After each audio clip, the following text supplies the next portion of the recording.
మరి మనతో పాటు బండారు శ్రావణిశ్రీ ఉన్నారు.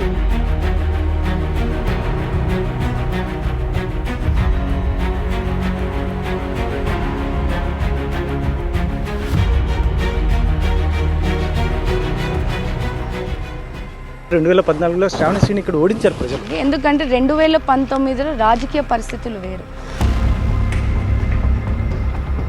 జగన్మోహన్ రెడ్డి అప్పుడు చేసిన పాదయాత్రలో ఇచ్చిన దొంగ హామీలు నమ్మి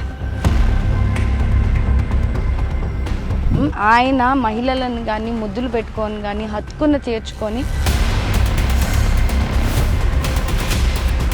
అక్కడ జొన్నలగడ్డ పద్మావతిని ఎందుకు గెలిపించారనంటే జగన్మోహన్ రెడ్డిని చూసి వేశారు. ఇప్పుడు చంద్రబాబు నాయుడు గారు, పవన్ కళ్యాణ్ గారు, మోడీ గారికి విభేదాలు లేవా అండి? రాష్ట్ర వ్యాప్తంగా పెద్ద ఎత్తున అభ్యర్థులను ప్రకటించినటువంటి నేపథ్యంలో ఎక్కడ చూసినా ప్రచారాలు హోరెత్తుతున్నాయి. ఇటువంటి పరిస్థితుల్లో అనంతపురం జిల్లా సింగనమల నియోజకవర్గం అభ్యర్థి తెలుగుదేశం అభ్యర్థి బండారు శ్రావణిశ్రీ ప్రచారం వైపు దూసుకుపోతుందని టీడీపీ శ్రేణులు చెప్తున్నటువంటి పరిస్థితి. ముఖ్యంగా గతంలో 2014లో కూడా కలిగి తిరిగినటువంటి బండారు శ్రావణిశ్రీ ఇక్కడ ప్రజలు ఆమెను గతంలో ఓడించినటువంటి పరిస్థితి. మరి ఇప్పుడైతే మాత్రం హక్కున చేర్చుకుంటున్నారు. ఖచ్చితంగా బండారు శ్రావణిశ్రీని గెలుపే ఖచ్చితంగా రానున్న ఎన్నికల నేపథ్యంలో ఖచ్చితంగా శ్రావణిశ్రీ ఇక్కడ విజయం సాధించబోతోంది అని చెప్పేసి టీడీపీ శ్రేణులు చెప్తున్నటువంటి నేపథ్యంలో మరి మనతో పాటు బండారు శ్రావణిశ్రీ ఉన్నారు. ఏం చెప్తారు? ప్రచారం ఎలా సాగుతుంది? ముఖ్యంగా ఈ ఎదుటి వ్యక్తి ముఖ్యంగా వైసీపీ అభ్యర్థి పైన ఎటువంటి ప్రణాళికతో ముందుకెళ్తున్నారు? తదితర అంశాలతో మనతో మాట్లాడడానికి బండారు శ్రావణిశ్రీ ఉన్నారు. మేడం నమస్తే. నమస్తే. ఎలా జరుగుతుంది మేడం ప్రచారం? ఎలా చాలా బాగా జరుగుతుందండి. మీరు గతంలో కూడా నేను చెప్పిన విధానంగా 5 ఏళ్ల ఈ రాక్షస పరిపాలనలో ప్రజలందరూ కూడా చాలా విసిగిపోయారండి. ముఖ్యంగా మన సింగనమల నియోజకవర్గంలో ఏదైతే వైఎస్ఆర్సీపీ ప్రభుత్వము 2019లో హామీలు ఇచ్చారో ఆ హామీలు కూడా ఏవి కూడా సంపూర్ణంగా గ్రామాల్లో పేదలకు అందలేని పరిస్థితిని మనం చూస్తాం. అర్హులైన వ్యక్తులకు కూడా ఇవాళ ఆ నవరత్నాలు కూడా ఎటువంటి రూపంలో కూడా వాళ్ళకి అందలేని పరిస్థితి మనం చూస్తూ ఉన్నాం. మీరు చూస్తే ఇది గార్లదిన్న మండలం కృష్ణాపురం గ్రామంలో ఉన్నాం. ఇక్కడ గత సంవత్సరం పైన నుంచి కూడా మంచినీటి సమస్య ఎంత తీవ్రంగా ఉందంటే మీరు చూస్తూ ఉంటారు. ఆడ మహిళలంతా కూడా వచ్చి కన్నీళ్ళు పెడతా ఉన్నారు.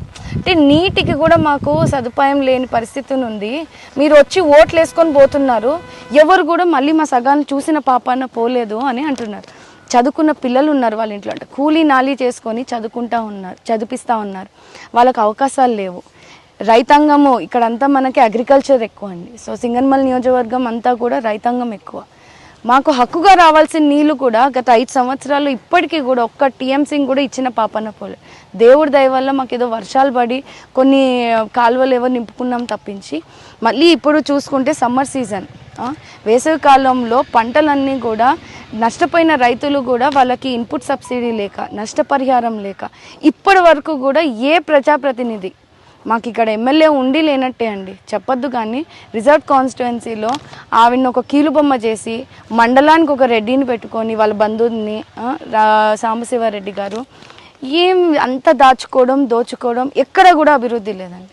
మేము తెలుగుదేశం హయాంలో ఉన్నప్పుడు వేసిన రోడ్ల మీద మేము నడుస్తూ ఉన్నాం. ఇవాళ దాన్ని కూడా మరమ్మతులు చేయలేని పరిస్థితుల్లో ఉన్నారు.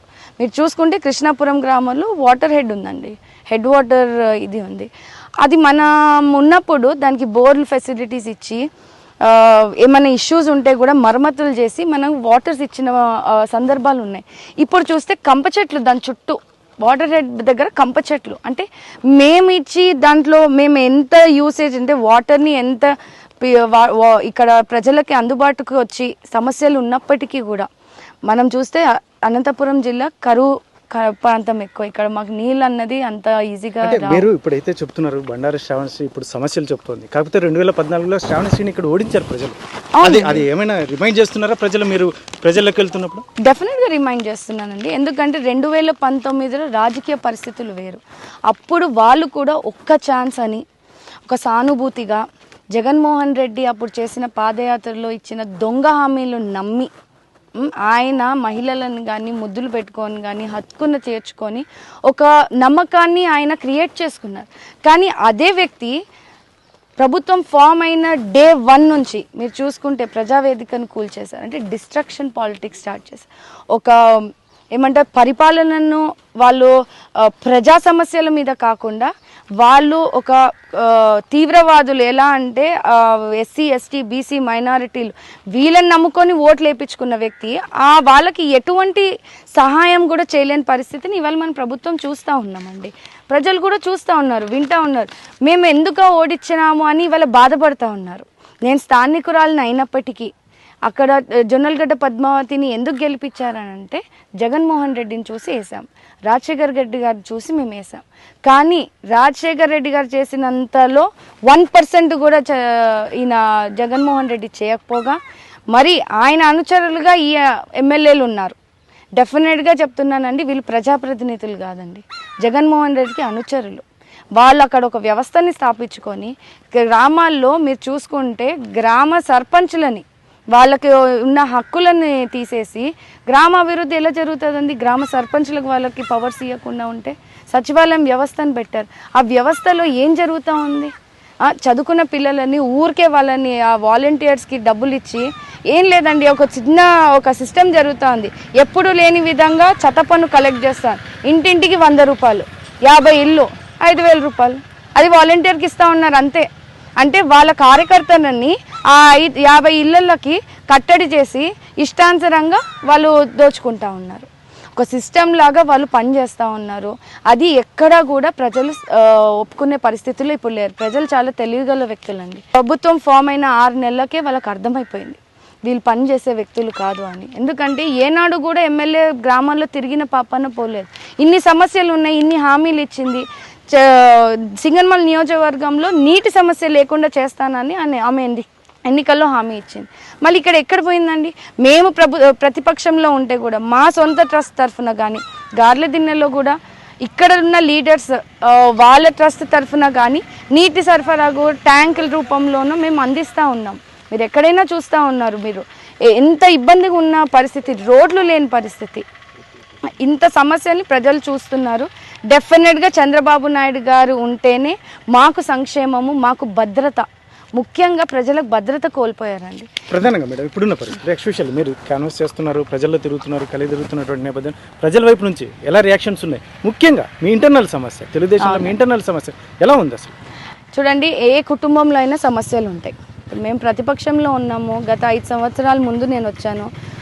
నేను వాళ్ళకి పరిచయం తక్కువ, మా కుటుంబం వాళ్ళకి పరిచయం ఉన్నా కానీ వ్యక్తిగతంగా నేను వాళ్ళకి పరిచయం తక్కువ. ఒక లీడర్ని నేను అండర్స్టాండ్ చేసుకున్నా, నన్ను వాళ్ళు అర్థం చేసుకోవాలన్నా కొంచెం సమయం పడుతుంది.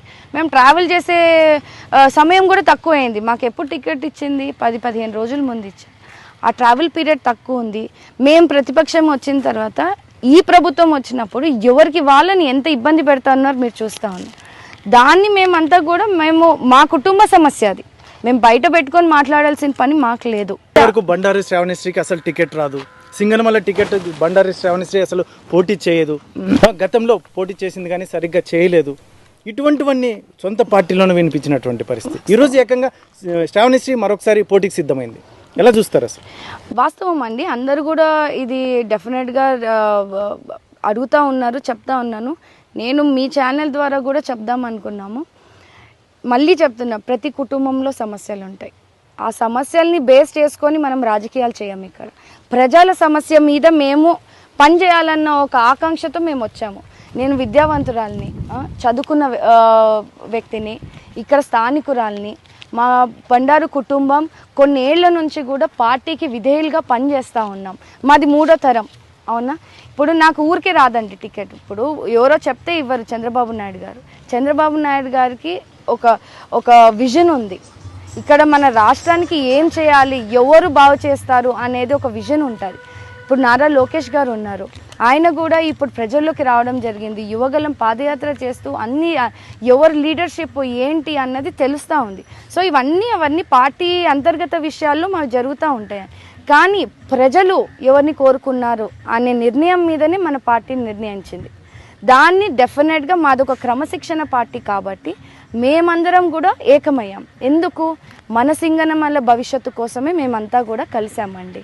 మన సింగనమల అభివృద్ధి కోసమే మేము కలిసామండి. ఇప్పుడు చంద్రబాబు నాయుడు గారు, పవన్ కళ్యాణ్ గారు, మోడీ గారికి విభేదాలు లేవా అండి? ఉన్నాయి.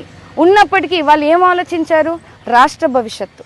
రాష్ట్రంలో అభివృద్ధి జరగట్లేదు. ఒక అరాచకుడు అంటే ఒక తీవ్రవాది రాష్ట్రాన్ని నాశనం చేస్తూ ఉంటే వాళ్ళందరూ ఏకమయ్యారు. అంటే అభిప్రాయ భేదాలన్నీ పక్కన పెట్టి ఒక్కటే ఒక ఆకాంక్ష, రాష్ట్రం బాగుండాలి. ఒక ఆకాంక్ష ముగ్గురిలో ఉంది కాబట్టి ఇవాళ మనము ఈ నిర్ణయంకి వచ్చాం. సేమ్ అలానే తీసుకోవాలి ఇక్కడ కూడా. ఎక్కడైనా కూడా మాకు సమస్యలు ఉన్నప్పటికీ కూడా మేము ఇవన్నీ విభేదాలు పక్కన పెట్టి ఖచ్చితంగా ప్రజల్లో కోరుకునే వ్యక్తిని నన్నని నిర్ణయించినప్పటికీ సర్వేలన్నీ తీశారు. మేము ఎక్కడా కూడా కష్టపడకుండా టికెట్ తీసుకోలేదండి. గత 5 సంవత్సరాల్లో కూడా నేను గ్రామాల్లో చిన్నదానికైనా పెద్దదానికైనా వెళ్ళి తెలుసుకున్నాను, నేర్చుకుంటున్నాను. ప్రజల సమస్యలు అర్థమవుతూ ఉన్నాయి. ఇప్పుడు మన ప్రాంతానికి ఏం అవసరమా అన్నది కూడా మేమంతా కూడా తిరిగి చూస్తూ ఉన్నాము. డెఫినెట్గా అది నాకు ప్లస్ అయింది. ప్రజల ఆశీస్సుల వల్ల నాకు రావడము. అదే మేమంతా కూడా లీడర్స్ అంతా కూడా కూర్చొని వాళ్ళు కూడా నమ్మారు. ప్రజల్లో ఆదరణ కనిపిస్తూ ఉంది, ప్రజల్లో ఒక ఉత్సాహం కనిపిస్తూ, ఒక నమ్మకాన్ని కనిపిస్తూ ఉంది. అదే రూపంలో పార్టీకి ఒక వేవ్ అంటూ వచ్చింది. ఈ జగన్మోహన్ రెడ్డి చేస్తున్న అరాచక పాలన వల్ల ప్రజలను కాపాడుకునే పరిస్థితిని మా లీడర్స్ మీద కూడా ఒక బాధ్యత వచ్చిందండి. అది మేము ముఖ్యంగా ప్రధానంగా ఆలోచించి ఇవాళంతా మేము ఏకమయ్యాము. అండ్ వాళ్ళు కూడా సంపూర్ణంగా, ఎందుకంటే మేము ట్రావెల్ చేస్తూ ఉన్నాం. ట్రావెల్ చేస్తున్న కొద్దీ నేనేంటో వాళ్ళేంటో నాకు తెలుస్తా ఉంది. మేము చిన్న చిన్న అభివృద్ధాలన్నీ కూడా పక్కన పెట్టి కలిసి పనిచేస్తూ ఉన్నాం. ఎందుకంటే సింగనమల అభివృద్ధి కోసం వాళ్ళ ఆకాంక్ష అదే. మేము ఎక్కడ కూడా విడివిడిగా పనిచేసినప్పటికీ కూడా వేరే పార్టీలకు చేయలేదు, వేరే వ్యక్తులకు చేయలేదు. మేము చంద్రబాబు నాయుడు గారికే చేశాం. కానీ మేము ఎక్కడా కూడా విడివిడిగా చేసినప్పటికీ వాళ్ళు క్యాడర్ని కాపాడుకుంటూ వచ్చారు, నేను ప్రజల్లో తిరుగుకుంటూ వచ్చాను. ఇవి రెండు ఏకమయ్యే నిర్ణయం చంద్రబాబు నాయుడు గారు నాకు అభ్యర్థుల్ని ఖరారు చేయడము. మేమందరం కలిసే ఒక స్టేజ్ని క్రియేట్ చేశారు. మేమంతా కూడా కలిసి అభివృద్ధి కోసం పనిచేస్తామండి. స్ట్రైట్గా చెప్పండి మేడం, ఇప్పుడున్న పరిస్థితులు ఎస్పెషల్లీ వైసీపీ అభ్యర్థి పైన ఎటువంటి ప్రణాళికతో ముందుకు వెళ్తున్నారు? ముఖ్యంగా ఇప్పుడున్న పరిస్థితుల్లో వైసీపీలో కూడా అభ్యర్థిని కూడా పూర్తి స్థాయిలో వ్యతిరేకిస్తున్నటువంటి పరిస్థితి. దీన్ని మీరు ఏమైనా క్యాష్ చేసుకునే అవకాశం ఉంటుందా? వైసీపీ అభ్యర్థి ఎవరండి మీరు చెప్పండి, నాకు తెలీదు. వైసీపీ అభ్యర్థి ఎవరు? సాంబశివారెడ్డి గారు అనుకుంటున్నాను. ఇది రిజర్వ్ కాన్స్టిట్యుయెన్సీ కదా, సాంబశివారెడ్డి గారు ఎలా అవుతారు అభ్యర్థి? అది చాలా తప్పు. అక్కడే తెలుస్తా. అంటే వీరాంజనేయులు గారిని మీరు అభ్యర్థిగా చూడట్లేదు అసలు? డెఫినెట్లీ నాట్ అండి. ఇప్పుడు ఒక సామాన్య వ్యక్తిని అవకాశం ఇవ్వడము చాలా గొప్ప విషయం, కాదనట్లేదు. కానీ సాంబశివారెడ్డికి కీలుబొమ్మలాగా పనిచేసే వ్యక్తిని ఇక్కడ అభ్యర్థిత్వాన్ని ఖరారు చేయడం వాళ్ళ క్యాడర్లోనే చాలా అసమర్థగా చెప్తా ఉన్నారు. ఇప్పుడు వాళ్ళంతా కూడా ప్రభుత్వంలో 5 ఏళ్ళు ప్రభుత్వాన్ని పరిపాలించిన వ్యక్తులు మండలానికి ఒక బంధువుని, రెడ్డి బంధువుని అలాట్ చేసి దాచుకోవడం ఇదే అరాచకాలు. ఎస్సీ ఎస్టీ బీసీ మైనారిటీలు ఏమైనా ఇబ్బందులు ఉంటే ఎవరికి చెప్పుకోవాలో తెలియదు. కేవలం ఒక ఇసుక దందాలు ఎక్కడ పడితే అక్కడ ఎవరు ప్రశ్నించే వాళ్ళు లేరు. అధికారులని గుప్పెట్లో పెట్టుకున్నారు, వాళ్ళు భయప్రాంతులకు గురి చేశారు. ఇట్లాంటివన్నీ చూస్తూ ఉన్నామండి. ఈ అంత అరాచకాలని వీరాంజనేయులు ఏం చేయగలుగుతారండి? ఆయన నమ్మి మళ్ళీ ఎలా ఓటేస్తారు? ఆయన వద్దనుకునే కదా, సొంత భార్యనే వద్దనుకున్న ప్రజలు ఇప్పుడు ఆయన సొంత భార్యనే ఎమ్మెల్యేగా స్వీకరించలేని ప్రజలు ఆయన అనుచరుణ్ణి పెడితే రాజకీయం చేస్తానంటే ప్రజలు ఎట్లా నమ్ముతారండి? ప్రజలు సైతం వద్దంటున్నారు. వాళ్ళ క్యాడర్ సైతం కూడా మొన్న మీటింగ్ పెట్టి మాకు ఈ క్యాండిడేటే వద్దు అని కూడా చెప్తా ఉన్నారు. క్యాండిడేట్ వద్దు అంటున్నారు. ఒకవైపు బండారు శ్రావణి శ్రేణి ఖచ్చితంగా మేము గెలిపించబోతున్నాను ఒకవైపు చెప్తున్నటువంటి పరిస్థితి. ముఖ్యంగా మిమ్మల్ని కూడా పర్సనల్ గా కలుస్తున్నారని దీని మీద ఏం చెప్తారు అసలు? డెఫినెట్ గా అది రాజకీయ ప్రాసెస్ అండి. రాజకీయంలో అదొక ప్రాసెస్. డెఫినెట్ గా వాళ్ళకి అక్కడ ప్లేస్ లేదు, సంక్షేమం లేదు, అభివృద్ధి లేదు. ఎందుకంటే అక్కడ కార్యకర్తలు కూడా ఒక లీడర్స్ ని నమ్ముకొని పనిచేశారు. ఇప్పుడు మా వ్యవస్థ ఎలా ఉందో వాళ్ళకు కూడా అలానే ఒక పార్టీ వ్యవస్థ ఉంది. వాళ్ళు కూడా గత 5 సంవత్సరాల్లో వాళ్ళ పార్టీకి ఎంతో ఖర్చు పెట్టుకొని మీరు చూసుకుంటే జగన్ వేవ్ ఎలా ఫామ్ అయింది. ప్రతి ఒక్కరు కూడా వాళ్ళ ఇంట్లో అభ్యర్థి అయితే ఎలా పనిచేయాలో అలా ఇక్కడ లీడర్స్ పనిచేశారండి, వైఎస్ఆర్సీపీ లీడర్స్. ఇప్పుడు వాళ్ళకే ప్రాధాన్యత లేకుండా పోయింది. వాళ్ళని నమ్మిన అంటే సాంబశివారెడ్డి గారిని నమ్మిన అనుచరులనే వాళ్ళు పట్టించుకోలేని పరిస్థితిని. అంటే మొన్నగాని చూసుకుంటే మీరు ఉల్లికల్లులో వాళ్ళ కోసం ధర్నాలు చేసి కేసులు పెట్టించుకున్న రైతులకి కస్టడీకి రిమాండ్కి తీసుకున్నారు. అంటే సాంబశివారెడ్డి ఎక్కడ పోయాడంటే ఆయన కోసం కేసులు పెట్టించుకున్న కార్యకర్తలనే కాపాడుకోలేని వ్యక్తి ఇవాళ వాళ్ళ క్యాడర్ని ఇది చేసుకుంటారంటే వాళ్ళు కూడా నమ్మే పరిస్థితుల్లో లేరు. డెఫినెట్గా వాళ్ళ భవిష్యత్తు కోసం టీడీపీని వాళ్ళు ఆశ్రయిస్తూ ఉన్నారు. నమ్ముతా ఉన్నారు. ఎందుకంటే మేము స్థానికులము, కొన్ని 40 ఏళ్ల నుంచి కూడా మేము పార్టీని అంటిపెట్టుకొని ఉన్నాము. మనకంటూ ఒక పార్టీకి ఒక గుర్తింపు ఉంది. ఇక్కడ కూడా సంక్షేమం జరిగింది. కార్యకర్తలను మేము ఎలా భద్రంగా చూసుకుంటామన్నది పక్క పార్టీ వాళ్ళు కూడా చూస్తూ ఉన్నారు. డెఫినెట్గా అది మాకు ప్లస్సే అవుతుంది. అట్లా అని చెప్పి మేము మా క్యాడర్ని బలోపేతం చేసుకుంటూ మేము ముందుకు వెళ్తామే తప్పించి అనవసరంగా మేము కూడా ప్రాబ్లమ్స్ని కొని తెచ్చుకోము. డెఫినెట్గా పనిచేసే వ్యక్తులు ఎవరైనా రావాలనుకుంటే మేము డెఫినెట్గా ఆహ్వానిస్తాము. ప్రజల్లో ఉండే వ్యక్తులు, ప్రజలు కావాలనుకునే లీడర్స్ ఎవరైనా వైఎస్ఆర్సీపీ పార్టీలో ఉంటే మేము డెఫినెట్గా ఆహ్వానిస్తాము. మేమంతా ఒక కుటుంబం లాగా మన సింగనమల అభివృద్ధి కోసం మేమంతా ఒక కుటుంబం లాగా పనిచేయడానికి కూడా మేము సిద్ధంగా ఉన్నామండి. ఎస్పెషల్లీ సింగనమల నియోజకవర్గానికి వచ్చేటప్పటికి ఇక్కడ నాయకులకైతే మాత్రం సింగనమల నియోజకవర్గం ఉపయోగపడుతుంది, కానీ గెలిచిన తర్వాత నాయకులు ఉపయోగించుకొని వెళ్ళిపోతున్నారు. ఇక్కడ అభివృద్ధి కావచ్చు, ఇలాంటి ఇతరత్ర ఏ అంశంలోనూ అసలు దృష్టి పెట్టడం లేదు అనేది. దీని మీద బండారు శ్రావణశ్రీ ఏమైనా డిఫరెంట్గా వెళ్తుందా? డెఫినెట్గా వెళ్తున్నానండి. అప్పుడు ఏమవుతుందంటే my studies plays the role అండి. చదువుకున్నాను, విద్యావంతురాల్ని, కొంచెం ప్రపంచం తెలిసిన వ్యక్తిని, చంద్రబాబు నాయుడు గారి విజన్ని నేను దగ్గరగా చూస్తున్న వ్యక్తిని, మరి ముఖ్యంగా నారా లోకేష్ అన్న టీంలో నేను పనిచేస్తూ ఉన్నాను. అక్కడి సిస్టమ్ని, అక్కడ అడ్మినిస్ట్రేషన్ని అవన్నీ చూస్తూ ఉన్నాం. అంటే ఇప్పుడు జనరేషన్ మారే కొద్దీ పాలిటిక్స్ మారుతున్నాయని, స్టాగ్నేట్గా లేవు, ప్రజలు కూడా మారుతున్నారు. డెఫినెట్గా ప్రజల నాడిని మేమంతా కూడా చూసి ఇక్కడ డెవలప్మెంట్కి మాకు ఎంతగానో ఉపయోగపడుతుంది. మాకేముందండి ఈ వయసులో, వీ డోంట్ వాంట్ ఎనీ డబ్బాషో లేకుంటే పలుకుబడో లేకుంటే ఇవన్నీ మేము ఆలోచించాం. మాకంటూ ఒక మంచి పేరు రావాలి, చదువుకున్నందుకు మా ఊరికి ఏదైనా చేయాలని ఒక ఆకాంక్ష ఉంది. మా తాత కాలపు నుంచి అదొక ఆకాంక్ష ఉంది. కాబట్టి డెఫినెట్గా మేము అభివృద్ధి వైపే వెళ్తాము. ఎక్కడ కూడా స్వార్థంగా, స్వలాభంగా ఎవరినో ఇబ్బంది పెట్టి తీసుకునే అంత పరిస్థితిని మేము అయితే డెఫినెట్గా తీసుకోమని కూడా మేము అనుకుంటున్నాము.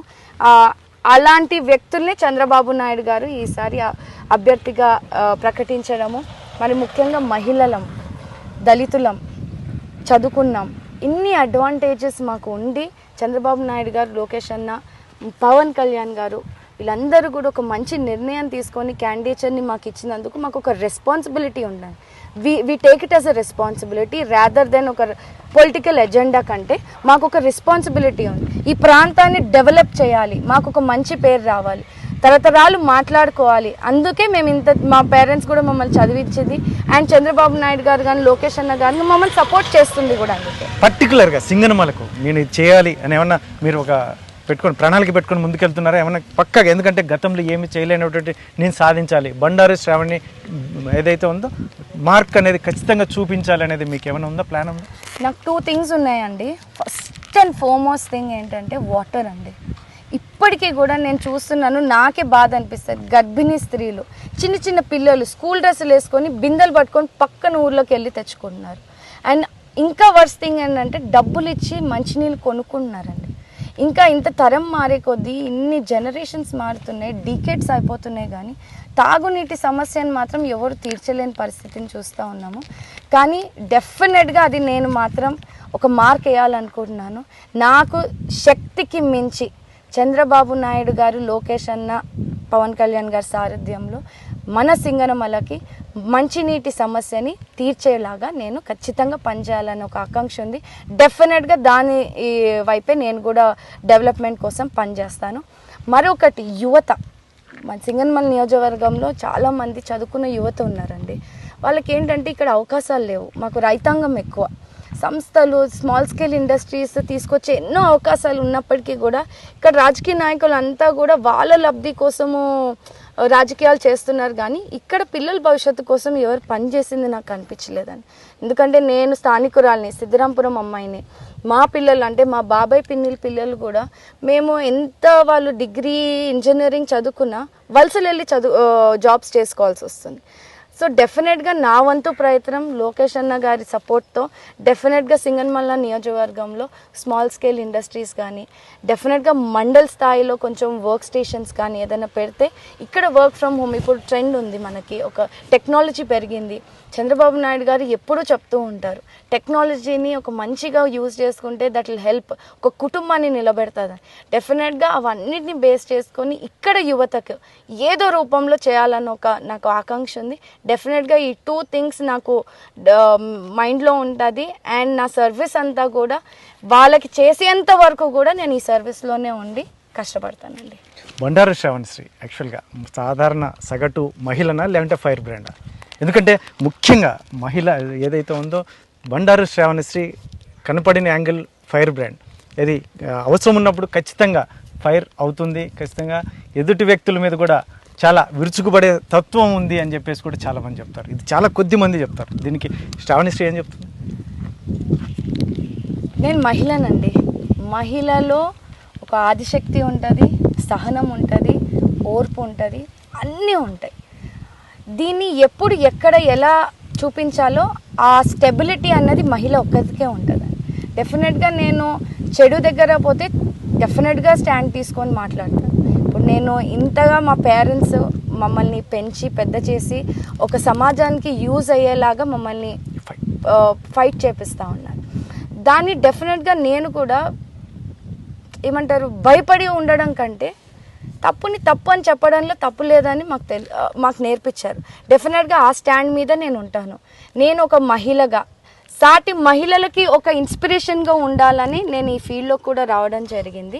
ఒక మహిళగా సాటి మహిళకి ఒక ఇన్స్పిరేషన్గా ఉండాలని కూడా నేను ఈ ఫీల్డ్లోకి కూడా రావడం జరిగిందండి. ఇక్కడ సింగనమల నియోజకవర్గంలో మహిళలు అంటే సాధారణంగా బయటికి రారు. ఇక్కడ ప్రాంతంలో ఇప్పుడు మేము బయట చదువుకొని ఎక్స్ప్లోర్ చేసి ఇక్కడికే వచ్చినప్పటికీ ఇక్కడ కొంచెం అందరూ అనుకుంటారు ఈ అమ్మాయికి కొంచెం హెడ్ వెయిటో లేకుంటే యాటిట్యూడ్ ఎక్కువ అట్లాంటివి ఉంటాయి. కానీ నేను ఏమంటానంటే రైట్ టైంకి స్టాండ్ తీసుకోవడం అది అంటున్నా. నేను నా కోసం నేను స్టాండ్ తీసుకోవడం, అది వేరే వాళ్ళకి నాకు అహం అనిపించవచ్చు, నాకు యాటిట్యూడ్ ఉండొచ్చు అనుకోవచ్చు, అది తప్పులేదు, అనుకోవడంలో తప్పు లేదు. కానీ నేనేంటో నా వాళ్ళకి తెలుసు, నా ప్రజలకు తెలుసు. నేను ఎక్కడ ఎంత సౌమ్యంగా ఉంటానో, ఎక్కడ తప్పు జరిగితే అంతే రౌద్రంగా ఉంటాను డెఫినెట్గా. అది మా అమ్మ నాన్న నాకు ఇచ్చిన ఒక స్ట్రెంగ్త్. డెఫినెట్గా తప్పు జరిగితే ఫైట్ చేసే విధంగా నేను ఒంటరిగా పోరాటమైనా చేయడానికి మీరు 5 ఏళ్ల నుంచి చూస్తూ ఉన్నారు. ఒక కసిగా చేయాలి, ఒక కసిగా ఒక గోల్ని కొట్టాలి, ఎమ్మెల్యే అవ్వాలి, ఎమ్మెల్యే అయ్యి ప్రాంతానికి మంచి చేయాలన్న ఒక ఆకాంక్ష ఉంది. కాబట్టి నాకు ఎప్పుడు కూడా ఎన్ని ఆటంకాలు వచ్చినా నాకు గోల్ కనిపిస్తుందండి. నాకు మా పేరెంట్స్ నేర్పించిన ఒక సంస్కారం కనిపిస్తుంది. డెఫినెట్గా దీన్ని ఎవరైనా ఎలానా అనుకోవచ్చు. అందరినీ నేను సాటిస్ఫై చేయలేండి. 100% ఎవరు కూడా ఒక వ్యక్తిని ఇష్టపడరు. కొన్ని తప్పులు ఉంటాయి, కొన్ని ఒప్పులు ఉంటాయి. నేను కూడా ఈ జర్నీలో కొన్ని తప్పులు చేసి ఉంటాను, అది కొంతమందికి నచ్చకపోయి ఉండొచ్చు. డెఫినెట్గా నాకు ఛాన్స్ ఇస్తే దాన్ని నేను మంచి చేసుకొని వాళ్ళకి అనుకూలంగా నాకు నా ఆత్మాభిమానం చంపుకోకుండా నేను ఒక మహిళగా అందరికి ఒక ఆదర్శంగా ఉండాలని నేను పనిచేస్తానండి. అంతే. సింగనమల నియోజకవర్గంలో గెలిచిన అభ్యర్థి ఎవరైనా కూడా సామాన్యులకు అందుబాటులో ఉండరు అనేది గతం నుంచి మీరు కూడా విని ఉంటారు, ఎందుకంటే చిన్నప్పటి నుంచి కూడా మీరు చూసి ఉంటారు. ఇటువంటి పరిస్థితుల్లో బండారు శ్రావణశ్రీ దీనికి డిఫరెంట్గా ఏమైనా వెళ్తుందా? మీరు ఆల్రెడీ చూస్తూ ఉన్నారండి. గత 5 సంవత్సరాలు ఐ థింక్ ఏ పార్టీలో కూడా ఓడిపోయినాక వెంటనే ప్రజల్లోకి వెళ్ళిన ప్రజాప్రతినిధి నేను ఎప్పుడు చూడలేదు. అంటే పదవులు రానంత వరకు అందరూ కూడా ప్రజలతోనే ఉంటున్నారు. పదవులు వచ్చిన తర్వాత మాత్రం అసలు ఎవరిని సామాన్యుని కలవడానికి కూడా అవకాశం ఇవ్వట్లేదు అనేది పెద్ద ఎత్తున. వాళ్ళంతా రాజకీయ నాయకులు అండి. మేము రాజకీయ నాయకులం కాదు. మేము ఉన్నత చదువులు చదువుకొని తిరిగి సర్వీస్ ఓరియంటెడ్గా వచ్చాము. మాకు 40 ఏళ్ళ నుంచి మేము పార్టీలో ఉన్నా మాకు ఇప్పటి వరకు ఏ పదవి లేదండి. 40 years నుంచి మా తాత కాలం నుంచి మేము తెలుగుదేశం పార్టీకి విధేయులుగా పనిచేస్తున్నాం. మా ఇంట్లో ఏ పదవి లేదే. ఎప్పుడు కూడా మేము ఈ ఎమ్మెల్యే రేస్కే మేము ఉన్నాం తప్పించి కుటుంబం అంతా కూడా 3rd generation మేము ఎప్పుడు పదవుల కోసం లేము. అండ్ అప్పటి నుంచి కూడా మా తాత పేరు పైన సంస్థను స్థాపించి మేము ప్రజల్లో తిరుగుతూ ఉన్నాం. అదే మేము వారసత్వంగా మాకు ఇప్పుడు నేను ప్రజల్లో వెళ్తూ ఉన్నాను. సర్వీస్ ఓరియంటెడ్ తప్ప మాకు పాలిటిక్స్లో ఎటువంటి పదవులు అవసరం లేదండి. సో నేను ఆల్రెడీ ప్రూవ్ చేసుకున్నాను, ప్రూవ్ చేసుకుంటూనే ఉన్నాను. డెఫినెట్గా ఇంకా ప్రజలు మెచ్చే వ్యక్తిగా, ఇంకా ఇప్పటికంటే పదవి ఉన్నాక కూడా ఇలానే ఉంటుంది అంటే ఒక ట్రెండ్ని మార్చాలనే ఒక విధంగా కూడా నేను కూడా వస్తున్నాను. డెఫినెట్గా ఏదైతే ప్రజలు అనుకుంటున్నారో, ఇప్పుడు కూడా నాకు చాలామంది ఓట్లు అడగడానికి వెళ్తున్నాం, ఇప్పుడు ఓట్లు అడిగే పోతారమ్మా మళ్ళీ ఎవరు కనిపిస్తారు అంటున్నారు. So I have my explanation for that. Definitely అందరూ అదే చేశారు, నేను అదే చేస్తానని నమ్మకం అట్లా అనుకోవడంలో తప్పు లేదు. నాకు ప్రూవ్ చేసుకునే ఛాన్స్ ఇస్తే డెఫినెట్గా అది ప్రూవ్ చేసుకుంటాను అని చెప్తా ఉన్నాను. స్థానికురాల్ని, ప్రజల సమస్యలు దగ్గరగా చూసిన వ్యక్తిని. నేను కూడా నా లైఫ్ అంతా కూడా ఇక్కడే ఉండాలి, చెయ్యాలి అని ఒక ఆకాంక్షతో వచ్చాను కాబట్టి 100% డెఫినెట్గా ప్రజల్లో ఉండి సర్వీస్ చేస్తానండి. ముఖ్యంగా సింగనమల సెంటిమెంట్ అనేది మరొకసారి పునరావృతం అవుతుందా ఖచ్చితంగా? ఎందుకంటే ఇక్కడ గెలిచిన అభ్యర్థి ఖచ్చితంగా రాష్ట్రంలో ప్రభుత్వాన్ని ఏర్పాటు చేయబోతుందనే సెంటిమెంట్ని మీరు మరొకసారి 100% చేస్తున్నామండి. చంద్రబాబు నాయుడు గారిని మా భుజస్కంధాల మీద, సింగనమల ప్రజలే చంద్రబాబు నాయుడు గారిని వాళ్ళ భుజస్కంధాల మీద కూర్చోబెట్టుకొని అసెంబ్లీకి తీసుకెళ్లే ప్రయత్నం ఖచ్చితంగా చేస్తున్నాము. చంద్రబాబు నాయుడు నేను అనే మాటని మేమంతా వింటున్నాము. అదే రూపంలో కూడా ఇక్కడ చాలా విస్తృత స్థాయిగా మేము చిన్న చిన్న గ్రామాలను కూడా వదలకుండా, అభ్యర్థి అయి ఉండి నేను ఎక్కడ కూడా ఒక్క ఇల్లుని కూడా వదలకుండా నేను స్వయంగా వెళ్ళి వాళ్ళని ఓటు అభ్యర్థిస్తూ ఉన్నాను. నేను మీడియా పూర్వకంగా కూడా సింగనమల నియోజకవర్గ ఓటర్స్కి కూడా రిక్వెస్ట్ చేసుకుంటా ఉన్నాను. ఇప్పుడున్న పరిస్థితిని, రాష్ట్ర పరిస్థితిని దృష్టిలో పెట్టుకొని మీరు అందరూ కూడా డబ్బుకో, లేకుంటే మందుకో, లేకుంటే వాళ్ళు ఇచ్చే బిర్యానీకో, లేకుంటే వాళ్ళు ఇచ్చే ఆ రోజు ఇచ్చే ఆ లబ్ధి కోసము మీరు 5 సంవత్సరాల భవిష్యత్తుని కోల్పోవద్దని మేము చేతులు జోడించి మరీ రోజు రోజు రోజు చెప్తా ఉన్నాము. ఎందుకంటే ఇప్పుడు ప్రజలు ఎలా ఉన్నారంటే అండి, ఇప్పుడున్న పరిస్థితుల్లో వాళ్ళు అంత కష్టకాలంలో ఉన్నారు. ఏ రూపంలో ఉన్నా మాకు సాయం దొరికితే మేము తీసుకోవద్దు అని అనుకోరు. డెఫినెట్గా తీసుకుంటాం, మనం మనుషులము. సో అది బేస్ చేసుకొని వాళ్ళు ఓటుని అమ్ముకోకూడదు అనేది మా భావన. సో మేము దీనికి సంబంధించి ఒక క్యాంపెయిన్స్ కూడా చేస్తూ ఉన్నాము, ప్రజల్లో అవేర్నెస్ క్రియేట్ చేస్తూ ఉన్నాము. సో డెఫినెట్గా ప్రజల్లో కూడా ఒక చైతన్యం వచ్చింది. ఎందుకంటే 5 ఏళ్ళ నరకం అనుభవించింది వాళ్ళే ఎక్కువ. సో దాన్ని కూడా మేము పరిగణలోకి తీసుకొని గెలుపు వైపు, మెజారిటీని తిరగరాసే వైపు, చంద్రబాబు నాయుడు గారిని ముఖ్యమంత్రి చేసే వైపు మేమంతా యువత మొత్తం ముందుకు వస్తాం. ఫైనల్గా చెప్పండి మేడం. శ్రావణశ్రీ జిల్లాలో ఉన్న తెలుగుదేశం నాయకులు కొంతమందితోనే సఖ్యతగా ఉంటుంది, మిగతా వాళ్ళతో అసలు కలవట్లేదు అనేది, దీన్ని పూర్తిగా మీరు ఏమైనా సమాధానం చెప్తారు? డెఫినెట్గా అండి, ఇప్పుడు సిస్టమ్ అంతా ఒక వైపు ఉన్నది, క్యాడర్ అంతా కూడా 2 మెన్ కమిటీ ఆధ్వర్యంలో అంతా ఒక కమిటీ రూపంలో పనిచేశారు. నేను ప్రజల్లో తిరుగుతూ ప్రజా సమస్యల మీద ఇప్పుడు ఇవి 2 కలవాలి. కలిసే వేదికలో కొన్ని ఇబ్బందులు ఉంటాయి. డెఫినెట్గా అందరినీ ఈ ప్రాసెస్లో, ఈ వన్ మంత్ ఎలక్షన్ ప్రాసెస్లో మేమంతా కలుస్తామండి. That's not a problem. It's a challenging, it's very challenging for me and for them also. కానీ మేమంతా కూడా ఒక కుటుంబం లాగా పనిచేయడానికి సిద్ధమయ్యాము. చంద్రబాబు నాయుడు, లోకేష్ అన్నకి ఒక నమ్మకాన్ని కలిగించాము. ఆ నమ్మకాన్ని మేము ఒమ్ము చేయకుండా సింగనమల నియోజకవర్గంలో అత్యధిక మెజారిటీతో మేము కలిసి, నేను మళ్ళీ చెప్తున్నాను, మేము కలిసి క్యాడర్ అంతా కూడా ఒక యూనిటీగా మేము పనిచేసి ఆ ఫ్యాన్ రెక్కలని మర్చిపెడతామండి ఫర్ షూర్. థ్యాంక్ యూ అండి. ఇది మొత్తం మీద అయితే సింగనమల నియోజకవర్గ ఇన్ఛార్జ్ బండారు శ్రావణశ్రీ చెప్తున్నటువంటి విషయం.